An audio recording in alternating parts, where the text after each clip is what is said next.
Hello friends, myself Dr. Nidhi Darbari on My Education Treasure. In my previous video on epistemology, I had discussed about the meaning, possibilities and its educational implications. In this video, I will explain about the kinds and sources of knowledge. Epistemology is the study of our method of acquiring knowledge. It answers the question, how do we know?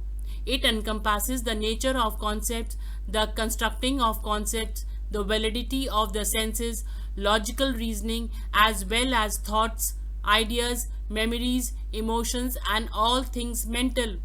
It is concerned with how our minds are related to reality and whether these relationships are valid or invalid. Epistemology is the explanation of how we think. It is required in order to be able to determine the true from the false by determining a proper method of evaluation. It is needed in order to use and obtain knowledge of the world around us. Kinds of knowledge. After exploring the possibilities of knowledge, the next stage is to find out what are the kinds of knowledge. There are three kinds of knowledge. A posteriori knowledge, one kind of knowledge which is based upon experience and observation, has been termed as a posteriori. Locke is its leading exponent.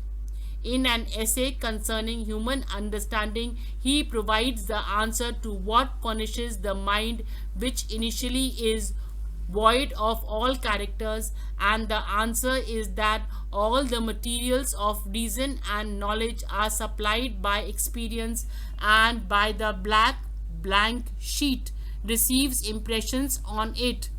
Modern linguists and geneticists have criticized this idea. Experimental knowledge. Another kind of knowledge is experimental knowledge. In this concept, knowledge is not regarded as something finally to be concluded from experience or observation by such method as induction. It is something to be put to work in experience as a function which carries experience forward satisfactorily.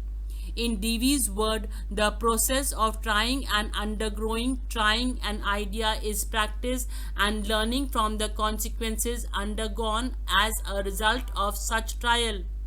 A priori knowledge. The other extreme position with respect to the kinds of knowledge is taken in this theory. In it, knowledge is treated as self-evident. Principles, when understood, are recognized to be true and do not require proof through observation, experience, or experiment.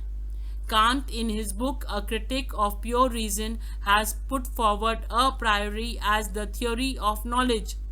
General truth, says he, must be independent of experience, clear and certain in themselves. Mathematical knowledge is quoted as an example of a priori. Such knowledge cannot be violated by the future 2 plus 2 of the same known domain always makes 4. Sources of knowledge. It is the third and the last theory of knowledge related to the instruments of knowledge. A major aspect of epistemology relates to the sources of human knowledge. If one accepts the fact that there is truth and even truth in the universe, how can human beings comprehend such truth? How do they become human knowledge? There are five well-known instruments: the sense, perceptual experience, intuition, revelation, authority, and reason. Empiricism. Philosophers who conclude that sense perceptual experience is the primary instrument of knowledge are called empiricists, and the position in epistemology is known as empiricism. In this approach too, the Greeks were originators, but their ideas were eclipsed by the belief of the church. It was the Renaissance which really gave rise to the empirical outlook. Francis Bacon through his inductive method, Thomas Hobbes by his advocacy of knowledge consisting of perception, John Locke in his concept of tabula rasa, George Berkeley in his denial of abstract ideas, and David Hume through his impression and ideas have all contributed to empiricism. Central to most people's answer to that question is empiricism, knowledge obtained through the senses. Empirical knowledge appears to be built into the very nature of human experience. Thus, when individual walks out of the doors on a spring day and sees the beauty of the landscape, hears the song of a bird, feels the warm rays of the sun, and smells the fragrance of the blossom, they know that it is spring. Sensory knowing for humans is immediate and universal, and in many ways forms the basis of much of human knowledge. Our senses are valid and the only way to gain information about the world. The existence of sensory data cannot be denied.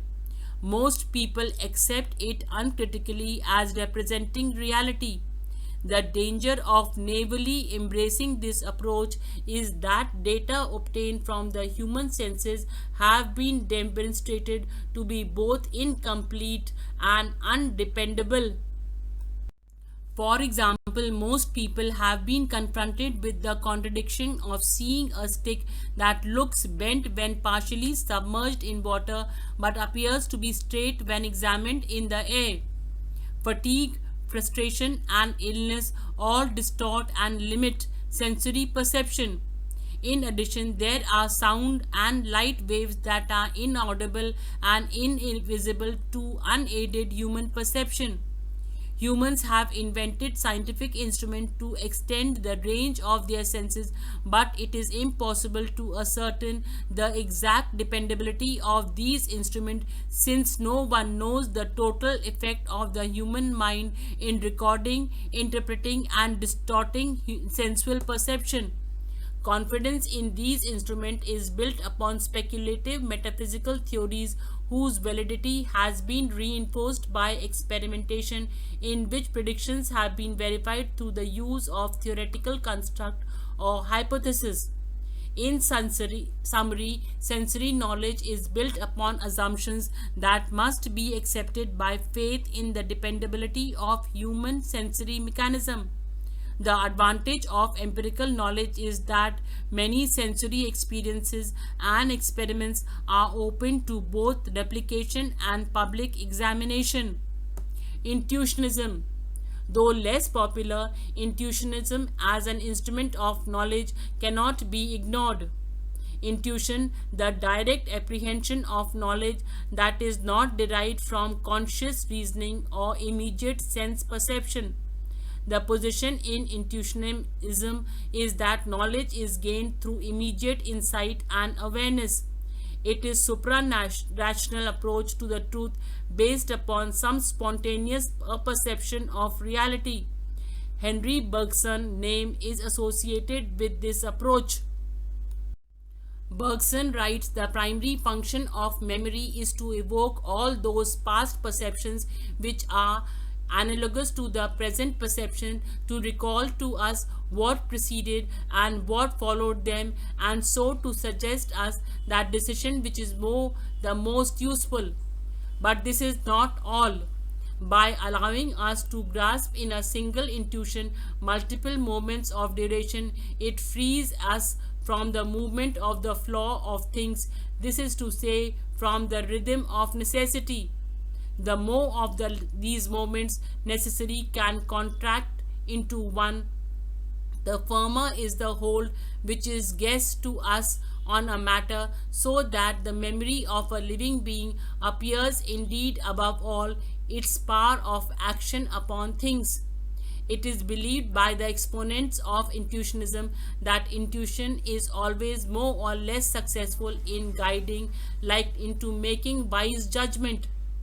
In the literature dealing with intuition, one often finds such expression as immediate feeling of certainty. Intuition occurs beneath the threshold of consciousness and is often experienced as a sudden flash of insight. Intuition has been claimed under varying circumstances as a source of both religious and secular knowledge. Certainly, many scientific breakthroughs have been initiated by intuitive hunches that were confirmed by experimentation. The weakness or danger of intuition is that it does not appear to be a safe method of obtaining knowledge when used alone. It goes astray very easily and may lead to absurd claims unless it is controlled by or checked against other methods of knowing. Intuitive knowledge, however, has the distinct advantage of being able to bypass the limitations of human experience. Revelation, a third influential source of knowledge throughout the span of human history, has been revelation. Revelation refers to the process by which God makes known to man the truth which requires and is able to receive and use. Revelation as an instrument of knowledge figures in the leading religion of the world. Primitive man desire for supernatural guidance, the Hebrew conception that God reveals himself, the Christian belief that revelation illuminates in Christ and the church, the Hindus' view that with the Vedas and Puranas are breathed forth from the Brahman, God, and that of knowledge. Modern scientific views have, however, made people question and criticize dogmatic beliefs about the concept of revelation. Revealed knowledge has been of prime importance in the field of religion. It differs from all other sources of knowledge because it presupposes a transcendent supernatural reality that breaks into the natural order. Christians believe that such revelation is God's communication concerning the divine will.